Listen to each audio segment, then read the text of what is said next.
Pemirsa, semakin malam diskusi ini semakin dalam.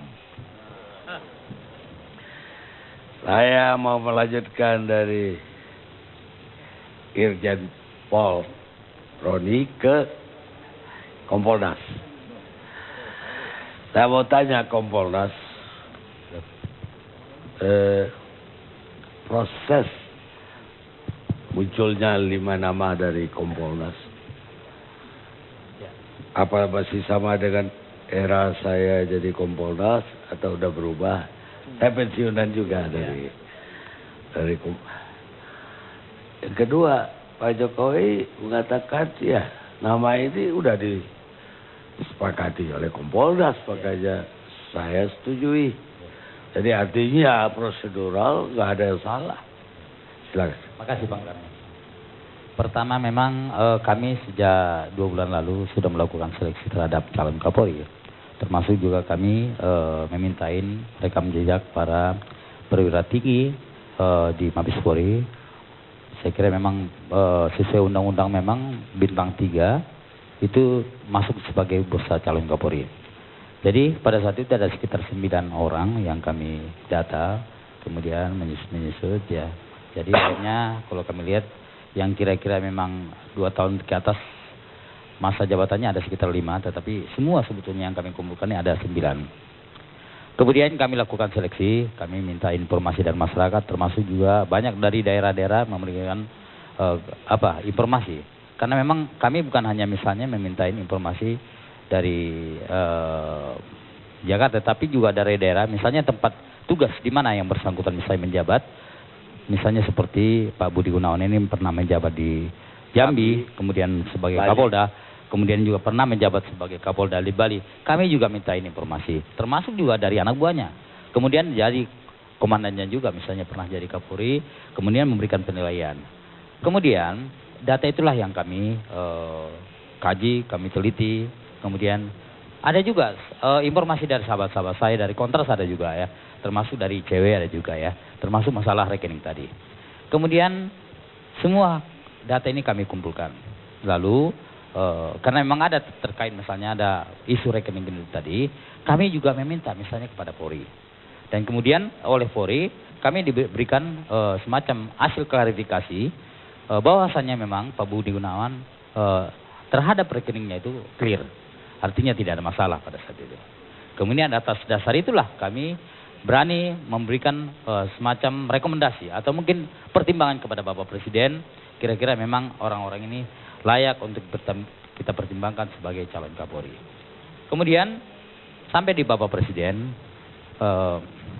dikelola mungkin diteliti lah nama-nama tadi yang saat itu misalnya ada 9, akhirnya masuklah ke 1 nama, yakni Pak Budi Gunawan, kemudian diajukanlah ke DPR. Secara aturan memang itulah aturannya sebetulnya, itulah undang-undangnya. Karena memang Pak Budi Gunawan sebagai Jenderal Bintang 3 memang dia punya hak untuk calon Kapolri, apalagi masa jabatannya itu ada 3 tahun. Nah, begitu juga yang lain. Nah, apakah para Jenderal Bintang 3 itu dipanggil oleh Kompolnas untuk diklarifikasi atas masukan-masukan tadi? Sebetulnya ini adalah tahun lalu sebetulnya kami juga sudah melakukan hal yang sama terhadap para calon Kapolri. Kebetulan memang Pak Budi Gunawan ini tahun lalu juga masuk kami usulkan sebagai calon Kapolri. Waktu itu bersama dengan Pak Susarman waktu itu ya. Artinya memang tidak ada masalah pada saat itu. Karena memang ini kami menunggu pertimbangan kami menunggu misalnya permintaan Bapak Presiden ya. Begitu misalnya sudah ada sinyal, tentunya memang tugas kami adalah memberikan pertimbangan kepada Bapak Presiden sejumlah nama-nama tadi. Kebetulan ya kami sampaikan, lalu Bapak Presiden mempertimbangkannya. Ya. Tapi nggak ketemu muka sama Jenderal Budi Gunawan. Kemarin itu karena memang kami anggap udah cukup data-data yang kami miliki, kami. Ada nggak pertanyaan untuk Budi Gunawan tentang rekening misalnya? Saya kira ada, karena memang beliau juga memberikan jaminan bahwasannya beliau bersih terhadap isu-isu yang dituduhkan. Makanya waktu itu sebagai jaminannya dia juga memberikan hasil klarifikasi daripada Mabes Polri tadi bahwasannya terhadap isu itu dia sudah clear. Dan atas dasar itulah makanya kami kasih pertimbangan kepada Bapak Presiden bahwasanya memang tidak ada masalah dalam ini. Baik, ya kalau dari sisi perjalanan karir Bapak harusnya tidak ada masalah. Ya. Pertanyaannya kan dari KPK kan soal lain yang dipertanyakan. Kemudian pada saat tadi memang kita sangat terkejut sekali semuanya, apalagi kami tadi juga bertemu Bapak Presiden tadi. Bahkan memang kami terus memberikan apresiasi terhadap apa yang menjadi keinginan Bapak Presiden, bagaimana melakukan perubahan besar-besaran di kepolisian, bagaimana komitmen beliau menjadikan kepolisian berubah total, misalnya melakukan berbagai pembenahan sehingga memang inilah yang kami harapkan. Makanya kami betul-betul kerja siang malam untuk melakukan seleksi terhadap data-data yang masuk, terhadap informasi yang masuk, dan termasuk juga masukan-masukan dari sahabat-sahabat. Apa reaksi Presiden atas putusan KPK? Pada saat kami bertemu dengan Bapak Presiden itu memang belum diumumkan ya. Tapi begitu kami selesai itu langsung diumumkan, makanya kami langsung melakukan rapat dengan Ketua Kompolnas. Ada Pak Menko Polkam, saya kira ada Pak Mendagri, kemudian ada Pak Menkumham dan semua komisioner hadir. Tadi kami sore sekitar sampai jam 6 tadi kami masih melakukan rapat. Dengan adanya kondisi ini, ada penetapan dari KPK tadi, dan kami terus terang memang menghormati proses hukum. Apa yang disampaikan oleh KPK kami hormati, itu bagian daripada proses hukum. Kemudian kami tentu akan memberikan pertimbangan kepada Bapak Presiden, misalnya kami menunggu daripada apa yang menjadi hasil daripada DPR ya. Apakah memang nanti dikembalikan atau memang diterima. Karena yang seperti ini juga pernah juga terjadi saya kira, tapi bukan dalam kasus korupsi. Pada saat misalnya Presiden mengajukan nama ke DPR, ada namanya Pak Nanan mungkin dan Pak Imam, kemudian banyak terjadi polemik, lalu dikembalikan lagi Presiden, dan Presiden bisa mengirimkan nama lain. Dan inilah menjadi saran kami ke depan. Kami mengharapkan misalnya apabila misalnya DPR, saudara-saudara kami dari DPR misalnya memberikan misalnya mengembalikan nama Pak Budi Gunawan ke Bapak Presiden, maka kami mengharapkan atau kami meminta kepada Bapak Presiden agar mengirimkan nama-nama lainnya. Karena masih ada 8 lagi, Bang Karni. Masih ada 8 lagi yang bisa dikirimkan kepada DPR. Saya kira bisa nanti dikirimkan Bapak Presiden untuk dibahas kembali di DPR. Itulah apa reaksi Menko Polhukam sebagai ketua ex officio dari Kompolnas? Saya kira beliau juga sangat terkejut, sama dengan kita semua terkejut, karena memang baru ketemu, baru membahas bagaimana mengembangkan kepolisian yang lebih baik pada masa yang akan datang, bagaimana kita baru rapat membicarakan Polri, bagaimana untuk memajukan, meningkatkan profesionalisme Polri. Itulah yang menjadinya. Tiba-tiba ada misalnya pengumuman calon Kapolri, saya kira kita semua pasti terkejut. Ya, apa dia bilang, ya jalan terus, atau dia bilang kita tinjau? Saya kira kami tetap menunggu, Pak Karni. Ya, Menko Polhukam. Ya, beliau juga bilang tadi apa yang menjadi apa kami. Pak Ketua Kompolnas tetap masih menunggu daripada apa yang menjadi putusan DPR. Nanti begitu misalnya DPR memberikan putusan, apakah diterima atau ditolak, atau misalnya dikembalikan nama kepada Bapak Presiden, maka kami memberikan rekomendasi atau usulan atau pertimbangan kepada Bapak Presiden agar mengirimkan nama-nama lainnya atau beberapa nama lainnya misalnya ke DPR. Baik, sekarang Bung Egy. Terima kasih, Datuk Karni.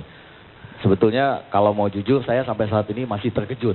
Jadi kalau lama banget terkejut. Terkejut, lama betul ya. Jadi sebetulnya kalau mau jujur, sakit jantung. Iya, terjujur belum siap.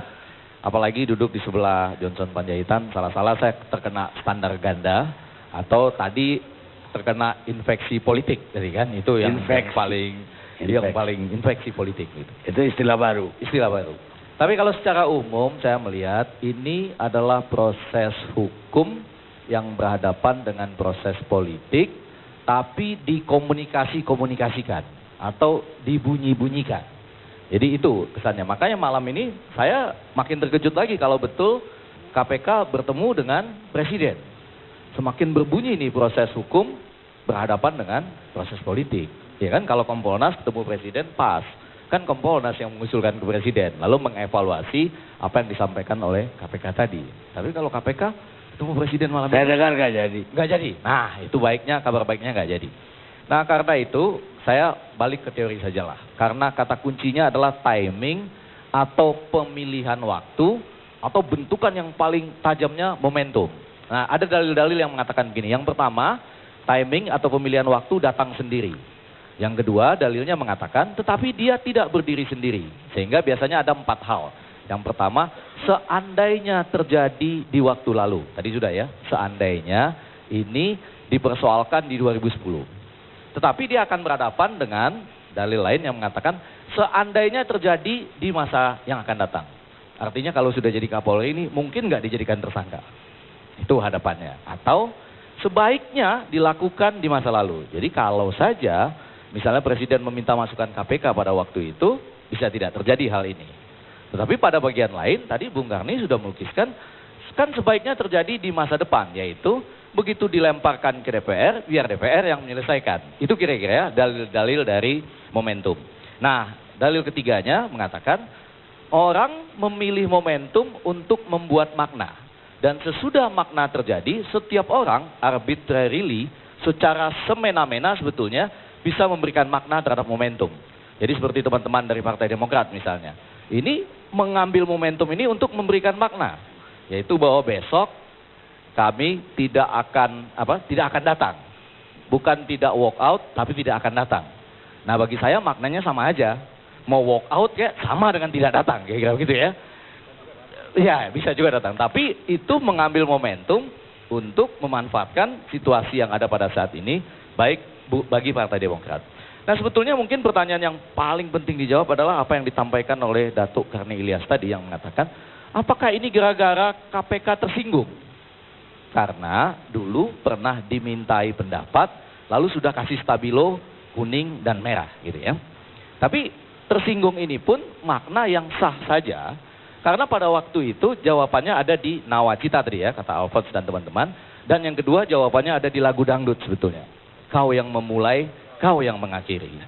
Jadi artinya yang memulai momentum ini kan Pak Joko Widodo, ya kan? Kan tidak ada norma yang memaksa. Tapi Pak Joko Widodo mengatakan di Nawacita bahwa bahkan waktu pengumuman di depan istana itu kan dikatakan, kenapa kami terlambat mengumumkan menteri-menteri? Karena kami membutuhkan waktu menyampaikannya kepada PPATK dan KPK. Jadi, nah kemudian diberi stabilo oleh KPK. Ada yang kuning, ada yang merah. Nah sesudah itu ternyata yang dikasih kuning pun masih tetap ada yang masuk gitu ya. Sehingga kira-kira terlontar kalimat dari pimpinan KPK yang mengatakan begini. Kalau merah itu 1 tahun sudah kena. Kalau kuning ya kira-kira 2 tahun lah begitu. Nah ini terbukti nih. Yang merah sudah 3 bulan lebih sedikit sudah kena. Jadi masih dalam kurun waktu 1 tahun.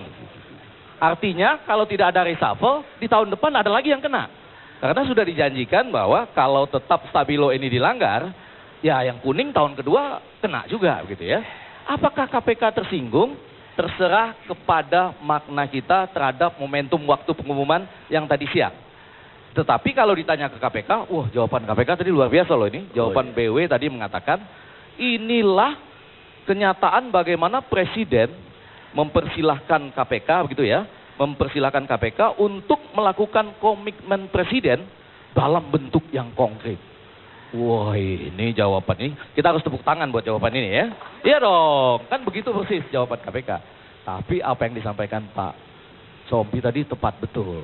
Yaitu ada 2 hal. Yang pertama, siap nggak KPK kita untuk mendapatkan makna dari momentumnya dalam 1 bulan atau dalam waktu sesegera mungkin menunjukkan siapa yang ngasih suap. Nah itu tadi kan kira-kira begitu kan, kalau ada rekening bermasalah, kasusnya gratifikasi, mesti ada yang memberikan. Kapan nih teman-teman LSM ya, teman-teman civil society, kapan kita tahu KPK menunjukkan ini loh yang memberikan suap, itu satu. Dan yang kedua, saya setuju sekali dengan teman-teman dari Kontras, kemudian Alphonse dan lain-lain bahwa ini kenapa cuma 1 yang diberikan catatan? Kenapa tidak KPK memberikan catatan buat 5-5-nya? Iya kan? Sehingga kesannya cuma 1 nih yang dipersoalkan. Kenapa bukan 5 ya? Dikasih catatan ke 5-5 yang Ya diajukan. artinya yang lain misalnya biru. Iya. Yang lain lagi hitam. Bisa juga kan? Bisa itu. Nah, lalu ya, jangan main ketawa-ketawa dulu, belum ini. Apa yang bisa terjadi besok? Nah, kalau dalam ilmu komunikasi politik, maka teman-teman yang di parlemen besok itu tetap melanjutkan tugasnya. Karena teman-teman di parlemen ini tugasnya kan fit dan proper test. Lalu terhadap apa yang disampaikan Presiden, mereka mengatakan calon ini ada 4 kemungkinannya. Calon ini fit dan proper. Yang kedua, calon ini fit tapi kurang proper. Yang ketiga, calon ini proper tapi kurang fit. Yang keempat, calon ini kurang fit dan kurang proper. Cuma itu sebetulnya tugas dari teman-teman DPR ini, betul ya? Nah memang kalau kembali kita kepada soal norma, saya setuju sekali dengan gagasan Bang Johnson Panjaitan tadi. Kedepannya itu mending kita bikin normanya. Bahwa setiap pengangkatan pejabat publik, misalnya pada level menteri, jaksa agung, kapolri dan lain-lain, maka dibutuhkan, ya kan, tadi disebut clearance ya, atau kan kata dibutuhkan masukan dari KPK, PPATK, jangan-jangan lama-lama kan, tadi disebutkan Komnas HAM, Komnas Perempuan, dan lain sebagainya ya, dan lain sebagainya ya. Nah, kalau kita mau memang menetapkan itu sebagai norma. Ujungnya saya mau ke apa yang dinyatakan oleh Alfons tadi, sangat menarik. Apakah betul Pak Jokowi ini lugu dan polos, atau karena ada yang membisikkan? Sehingga akhirnya dia memaksakan memasukkan ini. Maka kalau saya menjawabnya agak sedikit lebih taktis dengan memodifikasi judul yang harusnya malam ini kan, Maut Mengintai Penerbangan Kita. Nah kalau diganti kira-kira judulnya menjadi Maut Mengintai Para Pembisik Kita, gitu ya. Jadi hati-hati, Anda jangan bisik-bisikan sembarangan. Bisa begini terjadi. Tetapi pada bagian lain, kalau teman-teman di DPR melanjutkan terus, judulnya bisa berubah juga. Maut Mengintai di Balik Pembiaran Besok, gitu ya kan. Ya dong, dibiarkan besok, ada akibat sebaliknya. Nah paling terakhir, ini saya terpaksa menyampaikan ini karena ada suara-suara dari belakang tadi, mengatakan, ini sebetulnya inti persoalannya, gini loh Bung Karni, ini bukan saya yang buat nih. Yang dari belakang menampilkan ini, bukan saya yang buat. Betul-betul nih, yang dari belakang memaksa Pak Effendi, tolong ditampilkan ini. Saatnya berbicara jujur katanya ya. Bahkan yang kedua, ini ada satu lagi, tapi saya nggak tega dan nggak berani menampilkan ini. Ya kan? Nggak, bunyinya seperti ini, saya sampaikan saja ya, bunyinya saja. Bunyinya katanya semua persoalan ini berawal dari JLM. Jadi seakan-akan J lawan M katanya. Nah tapi saya nggak mau menunjukkan ini. Saya coba ingin mengatakan sebaiknya JAM. J dan atau NM. Itu akan membentuk jam session. Bagus itu sinergi antara J dengan M. Kira-kira begitu Bang Karni. Terima kasih. Baik.